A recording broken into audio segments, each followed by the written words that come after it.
మొత్తం మీద ఇక మంత్రివర్గ విస్తరణ పైన అటు ఇక్కడ కాంగ్రెస్ పార్టీకి సంబంధించి రాష్ట్ర కార్యవర్గం పైన దృష్టి సారించింది ఇటు కాంగ్రెస్ పార్టీ అటు తెలంగాణ ప్రభుత్వం.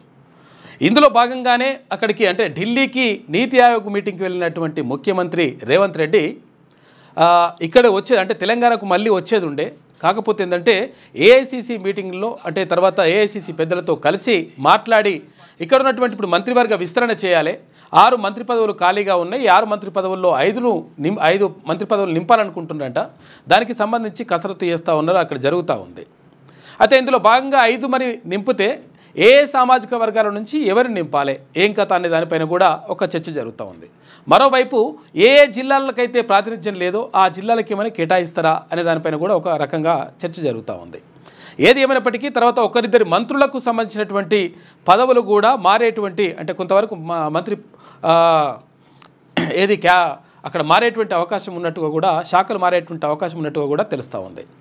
ఏది ఏమైనప్పటికీ మొత్తం మీద ఈ 6 మంత్రి పదవుల్లో 5 మంత్రి పదవులని ఫిల్ చేయాలని చెప్పేసి రాష్ట్ర ప్రభుత్వం నిర్ణయించినట్టుగా తెలుస్తూ ఉంది. ఈ నేపథ్యంలోనే ముఖ్యమంత్రి రేవంత్ రెడ్డి తర్వాత కొంతమంది అంటే ఇక్కడ కాంగ్రెస్ పార్టీ రాష్ట్ర అధ్యక్షులు మహేష్ కుమార్ గౌడ్ వీళ్ళందరూ కూడా ఢిల్లీలోనే మకాం వేసి అక్కడ ఏఐసిసి పెద్దలతో చర్చలు జరుపుతున్నట్టుగా తెలుస్తూ ఉంది.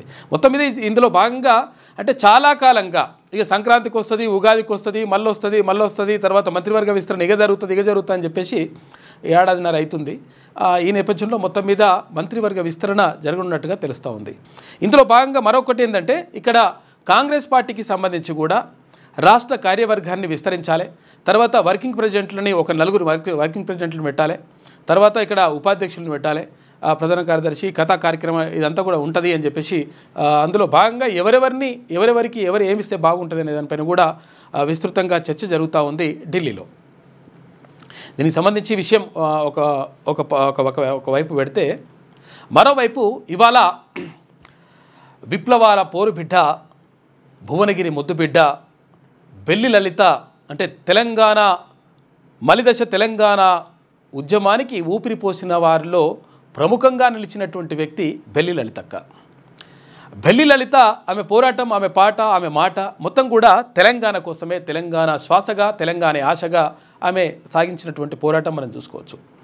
మరోవైపు ఈ తెలంగాణ పోరాటం ఒకవైపు, సామాజిక ఉద్యమాలు ఏదైతే ఇక్కడ సారా ఉద్యమం కానీ లేకపోతే ఇక్కడ జరుగుతున్నటువంటి మహిళలపైన జరుగుతున్నటువంటి అత్యాచారాలపైన కానీ రకరకాలుగా అంటే తన గలంతో పాటతో ఈ ప్రజల్ని చైతన్యం చేసినటువంటి భువనగిరి ముద్దుబిడ్డ బెల్లి లలితక్క. అయితే బెల్లి లలిత జయంతి ఇవాళ 26వ జయంతి సందర్భంగా ఆమెకు నివాళులర్పిస్తూ ఉంది క్యూన్యూస్. ఎందుకంటే ఒక బీసీ సామాజిక వర్గం కుర్మ బిడ్డగా ఒక బీసీ సామాజిక వర్గంలో పుట్టినటువంటి ఆమె అంటే అప్పుడున్నటువంటి పెత్తందారులపైన అప్పుడున్నటువంటి అంటే ఎవరైతే అణచివేయబడుతున్నటువంటి బాధితుల పక్షాన్ని నిలిచి పెత్తందారులకు వ్యతిరేకంగా కొట్లాడడంతో ఆమెను 17 ముక్కలుగా నరికి చంపినటువంటి ఒక దుర్మార్గమైనటువంటి ఘటన అప్పుడు జరిగింది. ఆమె మొత్తం కూడా అంటే 1997లో భువనగిరిలో తెలంగాణ కోసం మలిదశ తెలంగాణ ఉద్యమంలో భాగంగా తెలంగాణ కోసం తెలంగాణ ప్రత్యేక రాష్ట్రం కావాలని చెప్పేసి ఒక సభ పెట్టి ఆ సభలో ప్రధాన పాత్ర వహించింది బెల్లి లలిత. ఆమె వర్ధంతి ఇవాళ, ఎందుకంటే ఆమె గురించి చాలా చెప్పుకోవాలి. ఆమె బెల్లి లలిత కుమారుడు సూర్యప్రకాష్ ఇంకా మరికొద్ది సేపట్లో మనకు మాన్య న్యూస్లో జాయిన్ అవుతున్నాడు. మనం మాట్లాడేటువంటి ప్రయత్నం చేద్దాం. అసలు ఏం జరిగింది ఏం కథ అనేటువంటి విషయం పైన 17 ముక్కలుగా నరికి చంపినరు ఆనాటి అప్పుడు ఉన్నటువంటి ప్రభుత్వంలో కొంతమంది పెద్దల సహకారంతో ఇది జరిగింది. కొంతమంది దుర్మార్గులు అటు నయీం గ్యాంగు ఇదంతా కూడా చేసింది అనేటువంటి ఆరోపణలు కూడా ఉన్నాయి. మొత్తం మీద ఆ విషయాలన్నీ కూడా మనం మాట్లాడదాం. మరికొద్ది సేపట్లో బెల్లి లలిత కుమారుడు సూర్యప్రకాష్ మన మాన్య న్యూస్లో జాయిన్ అవుతా ఉన్నాడు. ఆ విషయం అట్లా చూసుకుంటే మొత్తం మీద బెల్లి లలిత 26వ జయంతి సందర్భంగా ఆమెకు నివాళులర్పిస్తూ ఉంది క్యూన్యూస్. ఇక మరోవైపు జరుగుతున్నటువంటి పరిణామాలు ఇట్లా ఉంటే ఇక వర్షాలు అయితే మొత్తం మీద ముందుగానే వస్తూ ఉన్నాయి. నైరుతి ఋతుపవనాలు ఇట్లా కలుగుతున్నటువంటి పరిస్థితి కనిపిస్తూ ఉంది. ఇక ఇటు సరస్వతి పుష్కరాలు, కాళేశ్వరం సరస్వతి పుష్కరాలకు సంబంధించి ఇవాళ చివరి రోజు అంటే 12వ రోజు, 26 తారీఖు కదా, ఇలా 12వ రోజు ఇవాళతో ముగుస్తాయి. నిన్న 3,50,000 మంది పోయినరంట. పోతే మొత్తం కూడా కొంచెం ఆగమాగం జగన్నాథం అన్నట్టున్నది. ఎందుకంటే పరిస్థితి ఏంటంటే ఒక 10 కిలోమీటర్ల వరకు ట్రాఫిక్ జామ్ అయింది నిన్న. చాలా భక్తులు చాలామంది ఇబ్బందులు పడ్డారు. అది ఏదేమైనప్పటికీ అంటే సరస్వతి పుష్కరాలు అక్కడ ప్రాణహిత నది ఇటు గోదావరి నది, తర్వాత అంతర్వాహినిగా సరస్వతి నది అక్కడ పారుతుందని చెప్పేసి కాళేశ్వరం వద్ద ఏర్పాటు చేసిండ్రు. రాష్ట్ర ప్రభుత్వం కూడా దానికి సంబంధించినటువంటి ఏర్పాట్లు చేసింది. అయితే అందులో భాగంగా నిన్న గవర్నర్ జిష్ణుదేవ్ వర్మ, తర్వాత మంత్రి సీతక్క, తర్వాత కొంతమంది అందరూ కూడా అక్కడ సరస్వతి పుష్కరాల్లో పాల్గొన్నారు, పుణ్యస్నానం చేసినట్టుగా తెలుస్తూ ఉంది.